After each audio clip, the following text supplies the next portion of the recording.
Hi everyone, welcome to this supplementary video to help you with your reading. What we're going to do today is briefly go over a few tips and tricks and give you some reasons why reading is so important and why I'm really asking you to do the reading as part of this course. By the end of it, hopefully you'll be able to go away and read more efficiently and more effectively, and hopefully that you will learn more as a result of these tricks. So first and foremost, we need to establish why am I asking you to read as part of this course. Well, there are many reasons why you should consider doing extra reading on top of just attending the lectures and the seminars. For one, it will advance your general knowledge around the area of sports psychology. There are specific readings for the course, so there are readings that you have the choice to go away and read, the ones that I put onto the LE site for you. They will give you a broader understanding of the topics that we are covering, and there'll be things in those readings that maybe I won't have time to cover in the lectures and seminars, and it will provide a much firmer foundation and a broader foundation for what we cover in the lectures and the seminars. There could be crucial information that is relevant to maybe your own research that you might conduct in the future. So for example, you might be thinking of a dissertation in sports psychology, and the readings that you do week by week can help inform those research questions and develop your own research ideas that extend beyond this module. And finally, in terms of the assessment for this module, the more reading that you do, the easier you will find it to critique your specific articles. So it's a case of practice makes perfect. The more reading, the easier you will find that overall assessment. Now you probably notice that there are different types of readings that you might be asked to do in any given module. What we can look at are things called empirical articles, which are articles that follow a general logic and structure. So they'll typically have an abstract, they'll have an introduction, a method section, a results, a discussion, and typically a conclusion. So those are empirical articles. Now, the reason I'm telling you this is those are the articles that I want you to critique in your coursework assignment. So those types of articles, typically the general logic and structure is aligned to some kind of data collection and methods and analysis of that data. Okay? So you need to really understand why you're reading the article. Now, the article is reporting on some kind of experiment or some kind of study. So the point of those articles is to provide the results and the discussion of a given study. The other types of readings that you might be doing are things like review articles, which are much broader in scope and don't necessarily report on a single study or experiment, but instead try and have a focused review around a specific question. Similar to that type of article is a book chapter. Now, a book chapter is a very good general basis of a theory or a concept, but it won't necessarily be focused in a specific area of the theory. So a book chapter is very general. A review article, a peer-reviewed published review article, tend to be a bit more specific and focused. So for the point of this module and the topics that we're covering, a book chapter is a good place to start. Review articles can be a bit more up-to-date and more focused, but we are looking at the empirical articles, and I want you to try and develop your critical analysis skills of those empirical articles.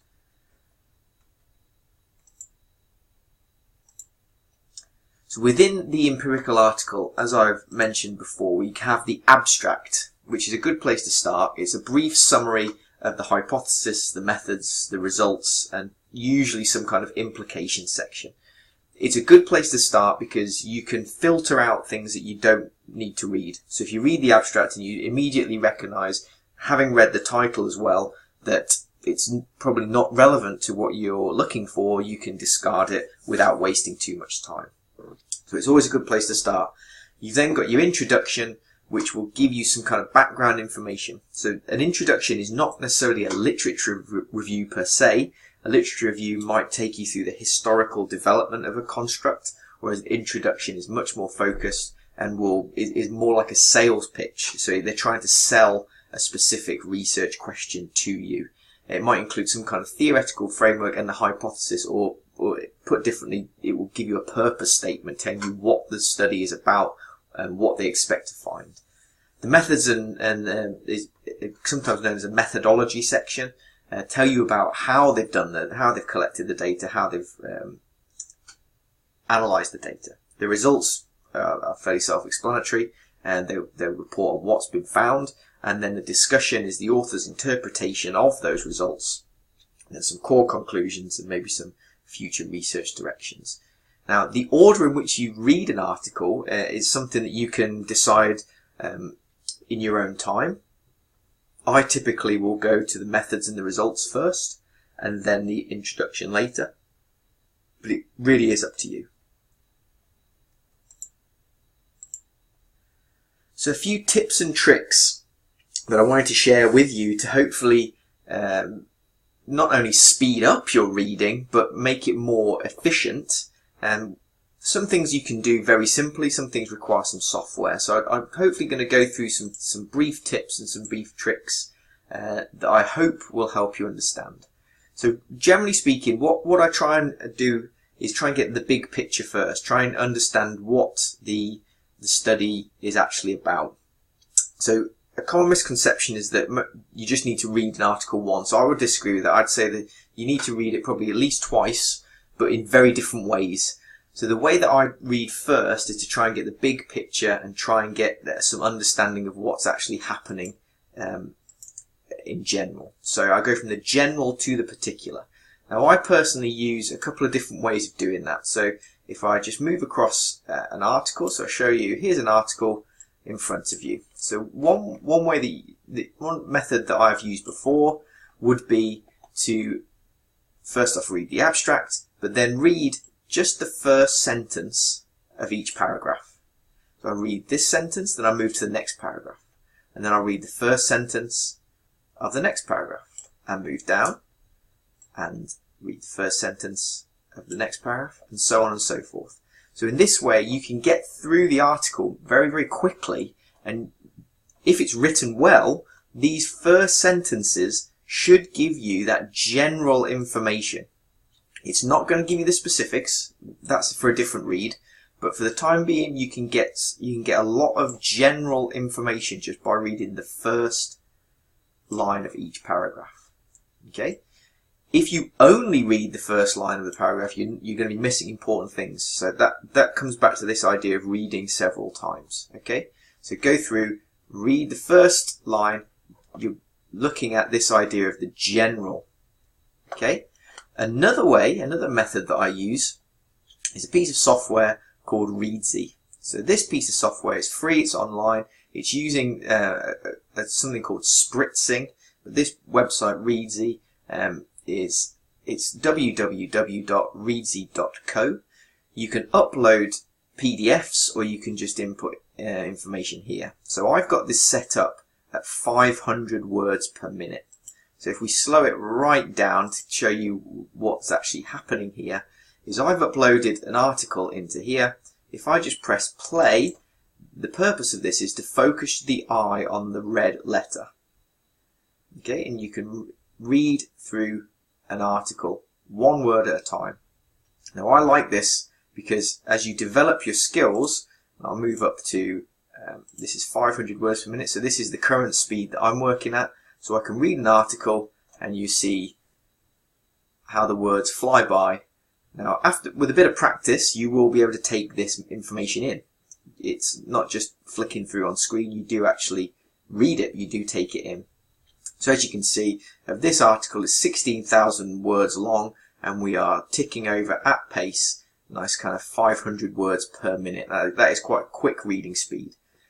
Now, as I've said before, the idea of these applications is not to do it just once. The idea is to go from general to the particular. So you are reading the article more than once. We read first, either with the first line of each paragraph, or with using something like Readsy or Spritzing to get the general. Then we'll read it again, and once you can filter out the irrelevant articles, the things that you should be reading in more detail, you can read them twice. So you might want to look at things like the research question, the unit of analysis, is it a questionnaire, is it an experiment? How are things measured? These are the kind of details and specifics that I would recommend making notes on. So as you read an article, maybe make notes on these things. So things like, what are the main results? Is there a positive or negative effect, and was this hypothesized? Is the hypothesis supported by previous literature and theory? Something else that's quite useful to do and look out for is to try and find definitions, specifically in psychology. When we're introducing a construct, that we can call it psychobabble or jargon, whatever you want to call it, but it's useful to be able to say motivation is defined as, and understand how the authors have defined the constructs that are being studied. So do keep an eye out for those definitions and make a note of them. You want to be looking at your tables and figures. They will tell you a lot of information. Figures in particular can be very helpful if you understand the visual more than the statistical language. So it's useful to keep an eye on those tables and figures. Doesn't mean you need to ignore the results in terms of the statistics, but it can often give you a good starting point. So when I say selectively read the methods and results, what I'm not saying is ignore them. Selectively is you want to be looking at them with a focus, with a purpose and a reason. So making notes on things that are going to be common. So what are the participant characteristics? What are the actual results? Make a note of these results. Okay, what are the main hypotheses? So you are selecting the important information from those. If you need help trying to find out, well, what is the important information, books like the APA manual have good sections on methods and results in terms of what to be looking for. Okay, so be selective, but read with a reason.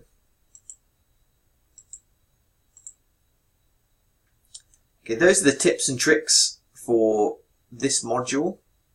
I hope that helps you with your reading experience and you become quicker and more efficient, and it helps you make those notes that will provide that foundation for your critical analysis. As always, if you do have any questions, shout up in the lectures or feel free to come and see me. Thanks. Bye.